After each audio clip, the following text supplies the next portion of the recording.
இந்தியாவின் super star Rajinikanth Tamil சினிமாவின் கதவை திறந்து 45 ஆண்டுகள் கடந்துவிட்டது. 1975ஆம் ஆண்டு எம்ஜிஆரும் சிவாஜியும் தமிழ் திரையுலகின் இரு துருவங்களாக கோலச்சிக் கொண்டிருந்த காலம் அது. இயக்குனர் சிகரம் கே. பாலச்சந்தர் இயக்கத்தில் நடிகர் கமல்ஹாசன் கதாநாயகனாக உருவெடுத்த அபூர்வ ராகங்கள் படத்தில் தோய்ந்து போன தேகம், கருப்பு நிறம், அடர்த்தியான தாடி மீசையுடன் சுமார் மூஞ்சி சிவாஜியாக வெத்தாக நடந்து வந்து தமிழ் சினிமாவின் கேட்டை கெத்தாக திறந்தார் சூப்பர் ஸ்டார் ரஜினிகாந்த். சிவாஜிராவை ரஜினிகாந்தாக மாற்றி அவரின் பெயரிலேயே காந்தத்தை சேர்த்த கே. பாலச்சந்தர் தன்னுடைய அடுத்தடுத்த படங்களின் முக்கிய கதாபாத்திரங்களிலும் அந்த காந்தத்தை ஒட்ட வைத்தார். அபூர்வ ராகங்களுக்கு பிறகு தெலுங்கு, கன்னட படங்களில் நடித்திருந்தாலும் பாலச்சந்தரின் 3 முடிச்சு படத்தில்தான் ரஜினிகாந்த் ஒரு தேர்ந்த நடிகராக இறங்கி ஆடினார். அப்படத்தின் கதாநாயகனாக சொல்லப்பட்ட கமல் கதைப்படி இடைவேளைக்கு முன்பே இறந்துவிட தன்னுடைய அசாத்தியமான வில்லத்தன நடிப்பால் படம் முழுவதும் பட்டையை கிளப்பினார் ரஜினி. 3 முடிச்சு திரைப்படம் ரஜினியின் நடிப்பாற்றலை தமிழ் சினிமா உலகில் மிக அழுத்தமாக பதிவு செய்தது. பிற்காலத்தில் இந்திய சினிமாவின் ஸ்டைல் மன்னனாக உருவெடுத்த ரஜினி அதற்கான விதையை 3 முடிச்சு படத்திலேயே போட்டிருப்பார். ரஜினியும் கமலும் மாடிப்படிக்கட்டில் ஏறி வரும் ஒரு சாதாரண காட்சியில் கூட சிகரெட்டை அசால்ட்டாக வாயில் தூக்கி போடும் ரஜினி அதை புகைத்தபடி தனக்கே உரிய பாணியில் கைகளை வீசிக்கொண்டு ஸ்டைலாக நடந்து வருவார். இப்படி கிடைக்கும் கேப்பில் எல்லாம் சம்பவம் செய்யும் அந்த அசாத்திய திறனை அவரை உச்ச நட்சத்திரமாக வளர்த்தெடுத்தது. 3 முடிச்சில் சிறந்த நடிகராக உருவெடுத்த ரஜினி பாலச்சந்தரின் அடுத்த படைப்பான அவர்கள் படத்தில் வில்லன் கதாபாத்திரத்தில் விஸ்வரூபம் எடுத்தார். இப்படத்தில் மனைவியை அடக்கி துன்புறுத்தி அதில் சுகம் காணும் ஒரு சாடிஸ்ட் கணவராக ரஜினி செய்த வில்லத்தனங்களை பார்த்து தமிழ் திரையுலகமே வியந்து பாராட்டியது.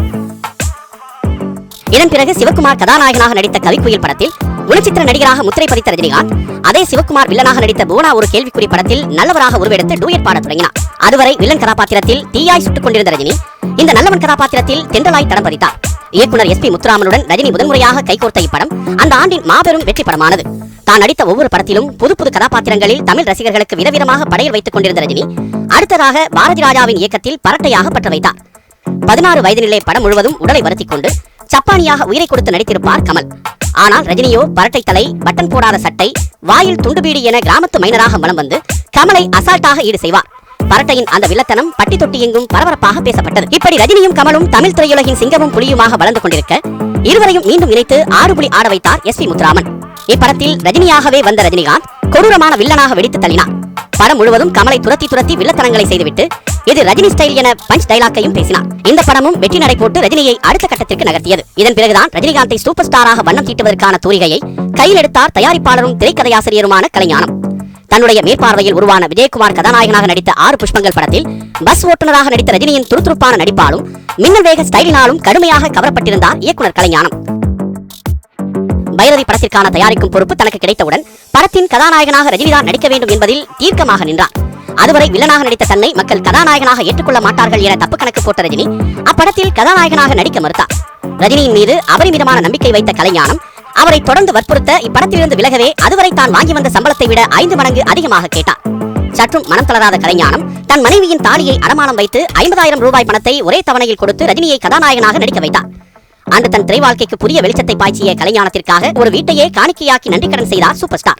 பைரவி படத்தின் விநியோக உரிமையை வாங்கிய கலைப்புலி தானு சென்னை பிளாசா தியேட்டரில் ரஜினிக்காக 35 அடியில் வானுயர கட் அவுட் வைத்து அமர்க்களப்படுத்தினார். படம் எடுத்தாலும் நல்ல பாம்பை கையில் பிடித்தபடி தான் இருக்கும் அந்த முதல் கட் அவுட்டை பார்த்து ரஜினியே மெய்சிலிர்த்து போனார்.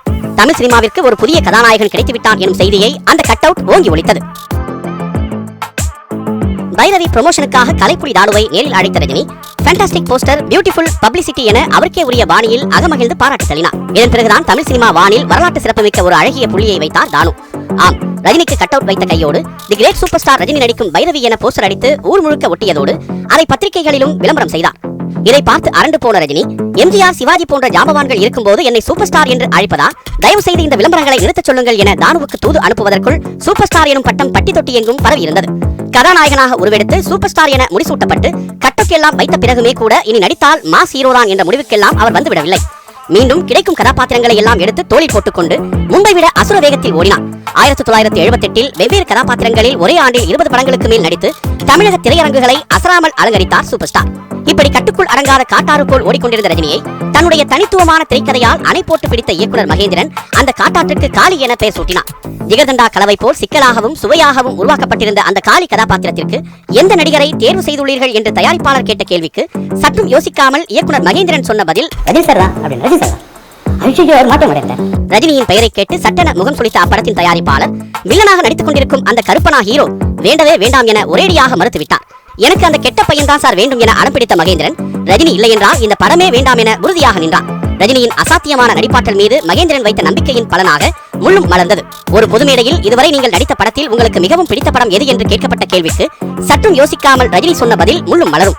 கே பாலச்சந்தரால் ரஜினியாக உருப்பெற்றவர் தமிழ் சினிமாவில் சூறாவளியாக சுற்றியாடி சூப்பர் ஸ்டாராக அவதாரம் எடுத்து மீண்டும் அவரிடமே திரும்பினார். இருவரும் இணைந்து தப்புத்தாளங்கள் போட்டார்கள். திராவிட முகத்தாலும் நேர்த்தியான நடிப்பாலும் 80களில் தமிழ் இளைஞர்களை கட்டிப்போட்ட நடிகை சரிதா இப்படத்தில் தான் அறிமுகமானார். தப்புத்தாளத்தின் வெற்றியை குருவுக்கு காணிக்கையாக்கினார் ரஜினி. அதே ஆண்டில் துப்பறியும் வழக்கறிஞராக அவதாரம் எடுத்த ரஜினி ஓ பிரியா என பாடிக்கொண்டே சிங்கப்பூரை சுற்றி வந்தார். இளையராஜாவின் இசைப்பாய்ச்சலால் அத்தனை பாடல்களும் காதல் பேசின. ரஜினிகாந்த் நடித்த முதலாக 175 நாட்கள் ஓடியது இப்படம். கதாபாத்திரங்களுக்கு முக்கியத்துவம் கொடுத்து நடித்து வந்த ரஜினி முழுவதும் கமர்ஷியல் நாயகனாக இறங்கி ஆடியதும் இப்படத்தில் தான். ஆண்டு முழுவதும் களைப்பில்லாமல் ஓடிய ரஜினிக்கு இதன் பிறகுதான் தொடங்கியது இருண்ட காலம். கொஞ்சம் கூட ஓய்வே இல்லாமல் இரவு பகலாக ஓடி உழைத்த ரஜினி கடுமையான மன அழுத்தத்திற்கு ஆளானார். சிறிது நாட்களுக்கு ஓய்வெடுத்தால் மட்டுமே அவரின் உடலும் உள்ளமும் சீரடையும் என மருத்துவர்கள் கூறினார்கள். மருத்துவமனையில் அனுமதிக்கப்பட்ட ரஜினிக்கு தொடர் சிகிச்சை அளிக்கப்பட்டது. தன்னுடைய திரைவாழ்விற்கு பெரும் முட்டுக்கட்டை போடப்பட்டதாகவே உணர்ந்தார் ரஜினி. சிகிச்சைக்கு பின் பூரண குணமடைந்து சீரப்பாய்ந்த காலை மீண்டும் கமலுடன் இணைந்து ராக் செய்தது. நினைத்தாலே இனிக்கும் வெளியானது. சூப்பர் ஸ்டாராக உருவெடுத்திருந்த ரஜினி இதில் இரண்டாம் கதாநாயகனாக நடித்தாலும் முதல் மார்க்கை வாங்கினார். படத்தில் அவருக்கு காமெடி பிளேபாய் கதாபாத்திரம். நடன கலைஞரான கமல் பல்டி அடித்து உயிரை கொடுத்து எங்கேயும் எப்போதும் என ஆடிப்பாடி பெண்களை வசீகரிப்பார். ஆனால் ரஜினியோ கிட்டாரை கையில் ஏந்தி கொண்டு சைடு கேப்பில் தனக்கே உரிய ஸ்டைலில் ராவாக ரகளை செய்து தியேட்டர்களை தெரிக்க விட்டார். அந்த படத்திற்கு பின் தமிழ் சினிமா சரித்திரத்திற்கான 3ஆம் அத்தியாயம் தொடங்கியது. ஆம், கமல்ஹாசனின் யோசனைப்படி ரஜினியும் கமலும் இனி இணைந்து நடிப்பதில்லை என்ற முடிவை எடுத்தனர். கமல் நாயகனாக நடித்த படத்தில் குணச்சித்திரனாக சினிமாவுக்குள் நுழைந்த ரஜினிக்கு அப்போது தனி ரசிகர் பட்டாளமே உருவாகியிருந்தது. இருவரும் ஆளுக்கு ஒரு துருவத்தை நோக்கி பயணிக்க தொடங்கிய அந்த புள்ளியில் இருந்தே ரஜினி வெர்சஸ் கமல் எனும் ரசிகர் போரும் தொடங்கியது. தனித்துவமான நடிப்பால் விதவிதமான பாத்திரங்களுக்கு உயிர் கொடுத்துக் கொண்டிருந்த ரஜினி கொஞ்சம் கொஞ்சமாக தன்னுடைய டிராக்கை மாற்றத் தொடங்கினார். இதன் பிறகு அன்னை ஒரு ஆலயம், பில்லா, அன்புக்கு நான் அடிமை என மசாலா படங்களை தேர்வு செய்ய தொடங்கினார். பைரவியின் போதே அவருக்கு சூப்பர் ஸ்டார் பட்டம் கொடுக்கப்பட்டாலும் நான் போட்ட சவால் படத்தின் டைட்டில் கார்டில் தான் அது முதலில் திரைக்கு வந்தது. மருத்துவ சிகிச்சைக்கு பின் படங்களின் எண்ணிக்கையை குறைத்துக் கொண்டாலும் அடுத்தடுத்து வெற்றி வாகை சூடிக்கொண்டே இருந்தார் ரஜினி. கமர்ஷியல் படங்களுக்கு நடுவிலும் 6 to 60 வரை போன்ற அமைதியான கிளாசிக் படங்களிலும் அவர் நடிக்க தவறவில்லை. இன்று 6 வயது குழந்தை முதல் 60 வயது முதியவர் வரை ரசிகர் பட்டாளத்தை வைத்திருக்கும் ரஜினி இந்த ஒரே படத்தில் 6 to 60 வரை வாழ்ந்தும் காட்டினார். தொடர்ந்து வெற்றி நடை போட்டுக் கொண்டிருந்த ரஜினியின் பாதையில் வானவேடிக்கையான படம் தான் பில்லா. பில்லாவில் முதலாக இரட்டை வேடத்தில் நடித்த ரஜினி சர்வதேச கடத்தல் மன்னனாக சர்வசாதாரணமாக விளையாடினார். வெகுளியாக ரோட்டில் ஆடிப்பாடிவிட்டு சந்தர்ப்ப சூழ்நிலையால் பில்லாவாக உருவெடுத்து மை நேம் இஸ் பில்லா என பரட்டை முடி குழுங்க அவர் ஆடிப்பாடியதை கண்டு தியேட்டரே தெரித்தது. ஏறத்தாழ 30 ஆண்டுகளுக்கு பிறகு ரீமேக் செய்தாலும் வெற்றி பெறக்கூடிய அட்டகாசமான கமர்ஷியல் கதையமைப்பு கொண்ட இப்படம் 200 நாட்கள் ஓடியது. இதன் பிறகு தமிழ் சினிமாவின் பொல்லாதவனாக மாறிப்போனார் ரஜினி. இதற்கிடையில் காளியை உருவாக்கிய இயக்குனர் மகேந்திரன் ரஜினியை இரண்டாக பிளந்து ஜானியாக உருவாக்கினார். இரட்டை வேடத்தில் பில்லாவில் மாஸ் காட்டிய ரஜினி மகேந்திரனின் கைவண்ணத்தால் இதில் கிளாஸ் காட்டினார். ஸ்ரீதேவியுடன் போட்டி போட்டுக் கொண்டு ரஜினி நடித்த அத்தனை காதல் காட்சிகளும் இளையராஜாவின் பின்னணி இசையால் இன்றும் ட்ரெண்டிங்கில் உள்ளது. தமிழ் சினிமாவில் தறிக்கெட்டு ஓடிக்கொண்டிருந்த இந்த காளிக்கு கொம்பு சீவி முரட்டு காளையாக்கினார் எஸ்.பி. முத்துராமன். கிராமத்து விவசாயியாக புது கெட்டப்பில் தான் நடித்த இப்படம் வெற்றியடையுமா என்ற சந்தேகம் ரஜினிக்கே இருந்தது. ஆனால் வசூலை வாரி கொடுத்தான் முரட்டு காளை. பில்லாவில் தொடங்கிய ரஜினியின் இரட்டை வேட நடிப்பு நெற்றிக்கண் படத்தில் புதிய பரிணாமம் அடைந்தது. பெண்களின் மேல் தீராத மோகம் கொண்ட சபல பேர் வழியாக அப்பா வேடத்திலும் அவரை விரட்டி நிறுத்தும் நல்லவனாக மகன் வேடத்திலும் பட்டையை கிளப்பினார். நீ சொல்ற உபதேசத்தை கேட்கறதுக்கு நான் ஒன்னும் அந்த ஈஸ்வரன் இல்லடா, நான் கோடீஸ்வரன் என கூறி வில்லத்தனங்களை செய்து தீராத விளையாட்டு பிள்ளையாக விளையாடி தள்ளினார். இப்படி இரட்டை வேடம் போட்டுக் கொண்டிருந்த ரஜினி ஜெகநாதன் இயக்கத்தில் 3 முகம் காட்டினார். அலெக்ஸ் பாண்டியனாக காக்கி சட்டையில் அவர் ஆடிய ருத்ரதாண்டவம் இன்று 2K கிட்ஸ்களையும் விசிலடிக்க வைக்கிறது. எவரையும் எதிர்க்க துணிந்த கடமை தவறாத காவலாளியாக அவர் பேசிய பஞ்ச் டைலாக்குகள், மின்னல் வேக சுறுசுறுப்பு, ஸ்டைல் என தமிழ் சினிமாவின் தவிர்க்க முடியாத போலீஸாக தடம் பதித்தான் அலெக்ஸ் பாண்டியன்.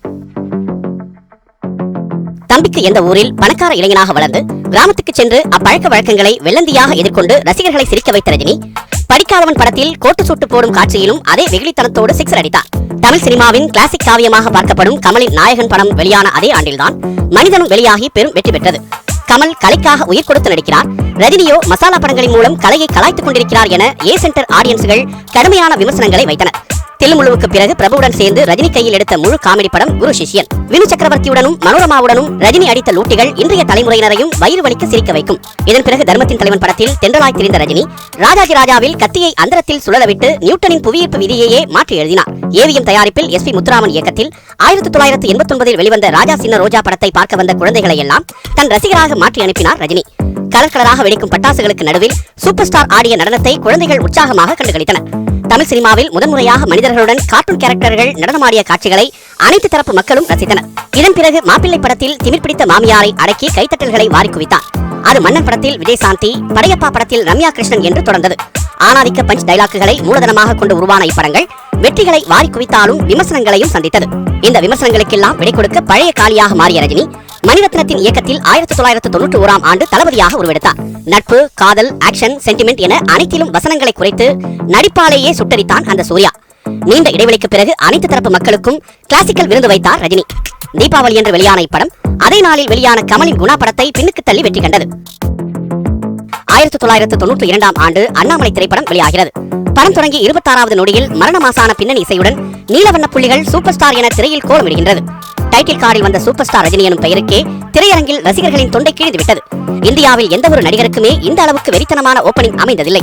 இசையரக்கன் தேவாவின் அந்த கொலவெறி பிஜிஎம் அனிருத் இசையமைத்த பேட்ட திரைப்படம் வரை தொடர்ந்து பட்டையை கிளப்பிக் கொண்டிருக்கிறது. கமர்ஷியல் வெற்றிக்கு தேவையான பக்கா மசாலாவுடன் வெளியான அண்ணாமலை மாபெரும் வெற்றி அடைந்தது. பாண்டியன், எஜமான், உழைப்பாளி என பயணம் செய்த ரஜினி மீண்டும் சுரேஷ் கிருஷ்ணா தேவாவுடன் கூட்டணி போட்டு பாட்ஷாவாக விஸ்வரூபம் எடுத்தார். பக்கா கமர்ஷியல் படம் என்றாலும் முள்ளும் மலரும், நெற்றிக்கண், தளபதி போன்ற கிளாசிக்கல் படங்களுக்கே சவால் விடும் அசாத்தியமான நடிப்பை வெளிப்படுத்தினார் ரஜினி. ரஜினியை தவிர வேறு யாரை வைத்தும் கற்பனை கூட செய்ய முடியாத எவர் மாஸ் தான் பாட்ஷா. கெத்தான ரஜினிக்கு சத்தான திரைக்கதையுடன் கைகோர்த்தார் இயக்குனர் KS ரவிக்குமார். முத்தான முத்து படமும் வெளியானது. தமிழ் சினிமா இசைக்கு புத்துயிர் பாய்ச்சிக் கொண்டிருந்த இசைப்புயல் ரஹ்மானின் ஒவ்வொரு பாடலும் புது வரலாறு படைத்தது. ரஜினியின் அறிமுக காட்சியில் ஆர்ப்பரித்த பின்னணி இசை அவர் வீட்டை விட்டு துரத்தப்படும் போது அழ வைத்தது. குழுவாலிலே முட்டு வந்தல்லோ என்ற பாடலை கேட்ட ஒவ்வொருவரின் உடலில் உள்ள செல்களும் புத்துணர்ச்சியால் மலர்ந்தது. நடிப்பு, ஸ்டைல், சுறுசுறுப்பு இவைகளையெல்லாம் தாண்டி ரஜினியின் மாஸ் வேல்யூவை பிரம்மாண்டமாக எகிர வைத்தது அவர் படங்களில் இடம்பெற்ற பாடல்களும் பின்னணி இசைகளும் தான். பைரவியில் ரஜினி தன் முதலாளியை சாட்டையால் அடித்து விலக்கும் காட்சியில் தொடங்கி முள்ளும் மலரும், ஜானி, முரட்டுக்காலை, தளபதி என சரவெடி கொளுத்தினார் ராஜா. முத்து படத்திலிருந்து அப்பணியை கையிலெடுத்த ரஹ்மான் படையப்பா, பாபா, சிவாஜி, எந்திரன் என அடுத்தடுத்த படங்களில் ரசிகர்களின் நாடி நரம்பையெல்லாம் பதம் பார்த்தார். தற்போது அனிருத், சந்தோஷ் நாராயணன் உள்ளிட்ட புது இசை சரவெடிகளும் ரஜினியின் மாசுக்கு தொடர்ந்து தீனி போட்டுக் கொண்டிருக்கின்றன. ரஜினிக்கு ஏராளமான பாடகர்கள் பின்னணி பாடியிருந்தாலும் அவரின் மரண மாசை தொடர்ந்து உறுதி செய்தவர்கள் மலேசியா வாசுதேவனும் SP பாலசுப்ரமணியமும் தான். பொதுவாக என் மனசு தங்கம், ஆசை 100 வகை, என்னோட ராசி நல்ல ராசி என மாசாக ரஜினிக்கு குரல் கொடுத்துக் கொண்டிருந்தார் மலேசியா வாசுதேவன். மறுபுறம் மை நேம் இஸ் பில்லா என்று கர்ஜிக்க தொடங்கி அனிருத்தின் சும்மா கிழி பாடல் வரை ரஜினியின் குரலுக்கு பட்டா போட்டு பட்டையை கிளப்பினார் SPB. ரஜினியின் ஓப்பனிங் பாடலை SPB குரல் கொடுக்கவில்லை என்றால் அதை தெய்வ குத்தமாகவே கருதி கன்னத்தில் போட்டுக் கொள்கின்றனர் அவரின் ரசிகர்கள். முத்துவின் மகத்தான வெற்றியை தொடர்ந்து அதே கூட்டணி படையப்பாவுக்கு படையெடுத்தது. நடுவில் சுந்தர் சியுடன் சேர்ந்து அருணாச்சலம் படத்தில் மங்காத்தா ஆடிவிட்டு வந்தார் ரஜினி. நீலாம்பரிக்கு எதிராக ரஜினி செய்த சாகசங்களுக்கு பரிசாக படத்தை மாபெரும் வெற்றியடைய வைத்தனர் தமிழ் மக்கள். இந்த காலகட்டங்களில் ஆன்மீகத்தில் அதீதமாக ஆழ்ந்து போன ரஜினி ஆன்மீக அரசியலைப் போலவே ஆன்மீக சினிமாவை கையில் எடுத்தார். இதையடுத்து அவரே கதை எழுதி உருவான பாபா திரைப்படத்தை பார்த்துவிட்டு தியேட்டரை விட்டு மக்கள் தெரித்து ஓடினர். பாபா தோல்வியை தொடர்ந்து நான் யானை இல்ல குதிரை என போர் முழக்கமிட்ட ரஜினி சந்திரமுகியில் சொல்லி அடித்தார்.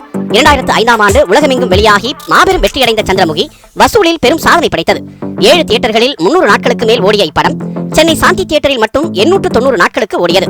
தமிழ் சினிமாவிலேயே அதிக நாட்கள் ஒரே தியேட்டரில் ஓடிய படம் என்ற சரித்திர சாதனையை சந்திரமுகி அடைந்தது. முதல்வன் படத்திலிருந்து தன்னிடம் அகப்படாமல் தப்பித்து ஓடிக்கொண்டிருந்த ரஜினியை சிவாஜி படத்தின் மூலமாக வளைத்து பிடித்தார் இயக்குனர் சங்கர். மாபெரும் பட்ஜெட்டில் தயாரான அப்படத்திற்கு பாதி பணத்தை பாடல்களுக்கு செலவழித்துவிட்டு மீதி பட்ஜெட்டில் ஒரு மசாலா படமாக வடிவமைத்து வெற்றி அடைந்தனர். இதே கூட்டணியில் பிரம்மாண்டமாக தயாரிக்கப்பட்ட எந்திரனிலும் ஜெயித்து கப்படித்தவர்கள் 2.0வில் ஆறுதல் பரிசை மட்டுமே அடைந்தனர். இருப்பினும் 90களின் மரண மாஸ் ரஜினியை ரசிகர்கள் மிஸ் பண்ண தொடங்கிய இந்த இடைவெளியில் தான் களத்தில் குதித்தார் இயக்குனர் ரஞ்சித். மெட்ராஸ் ஏற்படுத்தியிருந்த தாக்கத்தால் கபாலி படத்திற்கு மாபெரும் எதிர்பார்ப்பு உருவாகியிருந்தது. படத்தின் ட்ரெய்லரில் ஜெயில் கதவு திறக்க சந்தோஷ் நாராயணனின் அனல் பறக்கும் பின்னணி இசையுடன் நெருப்புடா என நடந்து வந்தார் ரஜினி. கலர் சட்டை போட்டுக்கொண்டு 80களின் ரஜினியாக மாறி முடியை கோதிவிட்டுக் கொண்டு ஸ்டைலாக நடந்து வந்த ரஜினியை பார்த்தே அனைவரும் புல்லரித்து போனார்கள். தனுஷ் தயாரிப்பில் மீண்டும் இணைந்த இக்கூட்டணி காலாவாக கலகம் செய்து தடைகள் பல தாண்டியும் வெற்றி நடை போட்டது. அதுவரை பொம்பளனா பொறுமை வேணும், அடக்கம் வேணும் என வசனம் பேசிய ரஜினியை பொம்பளைங்க தான் சமைக்கணும்னு சொல்லாதீங்களே, நீங்களும் கரண்டிய புடிங்க என வசனம் பேச வைத்தார் ரஞ்சித். தமிழ் ரசிகர்களிடமிருந்து தொலைந்து போன ஒரிஜினல் விண்டேஜ் ரஜினியை இந்த 2 படங்களிலுமே மீட்டுக் கொடுத்தார் ரஞ்சித். அரசியல் பிரவேசத்தை காலம் கடந்து அறிவித்த ரஜினி அதை காலப்படத்துக்கு முன்பே அறிவித்து விட்டார். ஆரம்ப காலத்தில் ராமன் ஆண்டாலும் ராவணன் ஆண்டாலும் எனக்கு ஒரு கவலை இல்லை என அசால்ட்டாக பாடியிருப்பார் ரஜினி. ஆனால் 90களில் போயஸ் கார்டனில் அவருக்கு கவலை தரும் வகையில் சில கசப்பான சம்பவங்கள் நடந்ததால் மன்னன் படத்தில் விஜய் சாந்திக்கு எதிராக பேசும் வசனங்களில் மறைமுக அரசியல் பேசினார். இதன் பிறகு அண்ணாமலை, உழைப்பாளி, முத்து, அருணாச்சலம், படையப்பா, பாபா என அடுத்தடுத்த படங்களிலும் பட்டும் படாமல் தொட்டும் தொடாமல் தாமரை இலை தண்ணீர் போல அரசியல் பேசி பழகினார். காலாவை தொடர்ந்து எந்திரன் 2.0, பேட்டை என ஓடி ஓடி நடித்த ரஜினி பேட்டையில் மீண்டும் பட்டையை கிளப்பினார். ரஜினி ரசிகர்களுக்காக ரஜினி வெறியர்களால் உருவாக்கப்பட்ட இந்த பேட்டையை பார்த்த அனைவரும் ரஜினிஃபைட் ஆனார்கள். 68 வயதை தாண்டி 45 ஆண்டுகால சினிமா வாழ்வை கடந்தும் அதே சுறுசுறுப்போடு தர்பார் அமைக்க ஓடிக்கொண்டிருக்கிறார் சூப்பர் ஸ்டார்.